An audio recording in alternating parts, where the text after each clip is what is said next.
ನಮಸ್ಕಾರ ಆತ್ಮೀಯರೇ.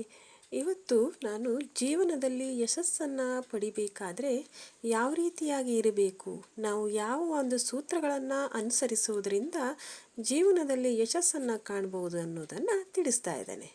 ಮನುಷ್ಯ ಅಂತ ಅಂದಮೇಲೆ ಒಮ್ಮೆಲೆ ಯಶಸ್ಸನ್ನು ಕಾಣೋದು ಸಾಧ್ಯವಿಲ್ಲ. ಒಂದು ವೇಳೆ ಯಶಸ್ಸನ್ನು ಕಂಡರೂ ಕೂಡ ಅದೇ ಸ್ಥಾನದಲ್ಲಿ ಉಳ್ಕೊಂಡಿರೋದು ತುಂಬ ಕಷ್ಟ. ಅದನ್ನು ಜೀವನ ಪರ್ಯಂತ ಅದೇ ರೀತಿ ಕಾಪಾಡ್ಕೊತಾ ಹೋಗೋದು ತುಂಬ ಕಷ್ಟ ಆಗುತ್ತೆ.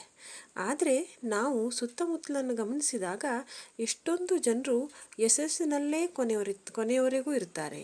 ತಮಗೆ ಲಭಿಸಿದ ಕೀರ್ತಿಯನ್ನು ಕಾಪಾಡ್ಕೊತಾರೆ. ಹಾಗಾದರೆ ಮನುಷ್ಯ ಯಶಸ್ವಿಯಾಗಲು ಏನು ಮಾಡಬೇಕು, ಯಾವ ರೀತಿಯಾಗಿ ಇರಬೇಕು ಅನ್ನೋದನ್ನು ತಿಳ್ಕೊಳ್ಳೋಣ. ಮೊದಲನೇದಾಗಿ ನಮ್ಮ ಮನಸ್ಸಿನಲ್ಲಿರುವ ಕೆಲವೊಂದು ಭಾವನೆಗಳನ್ನು ತೊಡೆದು ಹಾಕಿದರೆ ನಾವು ಯಶಸ್ಸನ್ನು ಕಾಣೋದಕ್ಕೆ ಸಾಧ್ಯವಾಗುತ್ತೆ. ಹಾಗಾದರೆ ಆ 5 ಸೂತ್ರಗಳು ಯಾವುದೆಂದು ಈಗ ತಿಳ್ಕೊಳ್ಳೋಣ. ಮೊದಲನೇದಾಗಿ ತಮ್ಮ ಮೇಲೆ ತಮಗೆ ಅಪನಂಬಿಕೆ ಇರೋದು. ಸಾಮಾನ್ಯವಾಗಿ ಇದು ಬಹಳಷ್ಟು ಜನರಿಗೆ ಕಾಡ್ತಾ ಇರುತ್ತೆ. ಯಾವುದಾದ್ರೂ ಕೆಲಸಕ್ಕೆ ನಾನು ಅಸಮರ್ಥನಿರಬಹುದು, ನನಗಿದು ಸಾಧ್ಯವಾಗಲ್ಲ, ಹೀಗೆ ಅವರು ತಮ್ಮ ಮೇಲೆಯೇ ಅಪನಂಬಿಕೆಯನ್ನು ಹೊಂದಿರ್ತಾರೆ. ಒಂದು ನೆನಪಿಡಿ, ಯಶಸ್ವಿ ವ್ಯಕ್ತಿ ಹಾಗೂ ಸಾಮಾನ್ಯ ಜನರ ನಡುವಿನ ವ್ಯತ್ಯಾಸ ಏನಂದರೆ, ಯಶಸ್ವಿಯಾದವನು ತನಗಿದು ಸಾಧ್ಯ ಎಂದು ಮುನ್ನುಗ್ತಾ ಇರ್ತಾನೆ, ಉಳಿದವರು ಅಪನಂಬಿಕೆಯಿಂದಲೇ ಹಿಂದುಳಿತಾ ಇರ್ತಾರೆ. ಆದ್ದರಿಂದ ಮೊದಲು ನಿಮ್ಮನ್ನು ನೀವು ನಂಬಿ. ಎರಡನೇದಾಗಿ ಭಾವನಾತ್ಮಕ ನಿರ್ಧಾರ.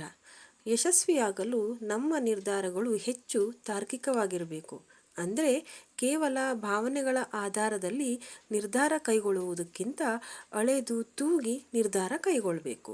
ದೂರದೃಷ್ಟಿ ಇಲ್ಲದೆ ಕೇವಲ ಭಾವನಾತ್ಮಕವಾಗಿ ನಾವು ನಿರ್ಧಾರ ತೆಗೆದುಕೊಂಡ್ರೆ ಆ ಭಾವನೆ ಕಡಿಮೆಯಾದ ನಂತರ ನಿಮ್ಮ ನಿರ್ಧಾರ ಸಪ್ಪೆಯಾಗುತ್ತೆ.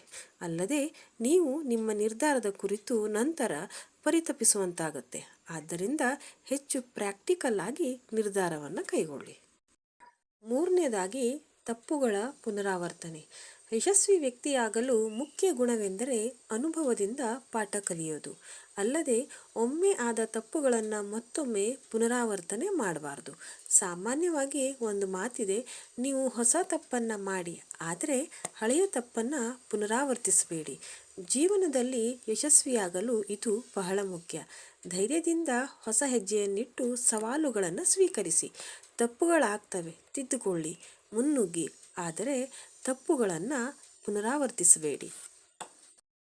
ನಾಲ್ಕನೇದಾಗಿ ಸಮಸ್ಯೆಗಳನ್ನು ಹುಡುಕುವುದು. ಸಮಸ್ಯೆಗಳನ್ನು ಹುಡುಕಲು ಅನೇಕ ಜನರಿದ್ದಾರೆ, ಅದರ ಕಡೆ ಹೆಚ್ಚು ಗಮನ ಕೊಡಬೇಡಿ. ನಮ್ಮ ಕೆಲಸವೇನಿದ್ರೂ ಪರಿಹಾರಗಳನ್ನು ಕಂಡುಕೊಳ್ಳುವುದರ ಕುರಿತಾಗಿರಬೇಕು.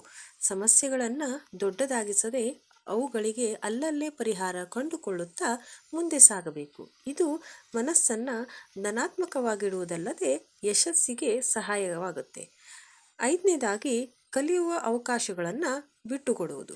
ಈ ತಪ್ಪನ್ನು ಮಾಡಲೇಬೇಡಿ. ಈಗಿನ ಸ್ಪರ್ಧಾತ್ಮಕ ಯುಗದಲ್ಲಿ ಹೊಸದನ್ನು ಕಲಿಯಲು ನಮ್ಮ ಮನಸ್ಸು ತಯಾರಾಗಿಟ್ಕೊಳ್ಳುವುದು ಬಹಳ ಮುಖ್ಯ. ಅಲ್ಲದೆ ಅಂತಹ ಅವಕಾಶ ಎದುರಾದಾಗ ಅದನ್ನು ಮಿಸ್ ಮಾಡಲೇಬೇಡಿ. ಹೊಸ ವಿಷಯಗಳನ್ನು ಕಲಿಯಲು ಮುಕ್ತವಾಗಿರಿ ಮತ್ತು ನಾನು ಇದನ್ನು ಹೀಗೆಯೇ ಮಾಡುತ್ತೇನೆ ಮತ್ತು ಇದೊಂದೇ ದಾರಿ ಎಂಬ ಮನೋಭಾವವನ್ನು ತ್ಯಜಿಸಿ. ಹೊಸ ವಿಧಾನಗಳನ್ನು ಕುರಿತು ಅಪ್ಡೇಟ್ ಆಗಿ ಈ ಮೂಲಕ ಕಾಲಕಾಲಕ್ಕೆ ಬದಲಾಗಿ. ಈ ಎಲ್ಲ ಅಂಶಗಳ ಮೂಲಕ ನಮ್ಮೆಲ್ಲ ಹಿಂಜರಿಕೆಗಳನ್ನು ಮೆಟ್ಟಿ ನಿಂತು ಜೀವನದಲ್ಲಿ ಯಶಸ್ವಿಯಾಗಲು ಸಾಧ್ಯ ಇದೆ.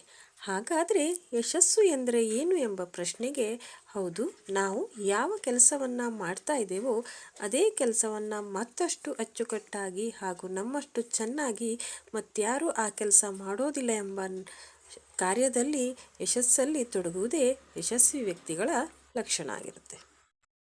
ಧನ್ಯವಾದಗಳು. ಈ ವಿಡಿಯೋ ನಿಮಗೆ ಇಷ್ಟ ಆಯಿತು ಅಂದರೆ ಈ ವಿಡಿಯೋನ ಲೈಕ್ ಮಾಡಿ, ಶೇರ್ ಮಾಡಿ, ಕಮೆಂಟ್ ಮಾಡಿ, ಹಾಗೆ ಚಾನೆಲನ್ನು ಸಬ್ಸ್ಕ್ರೈಬ್ ಮಾಡಿ.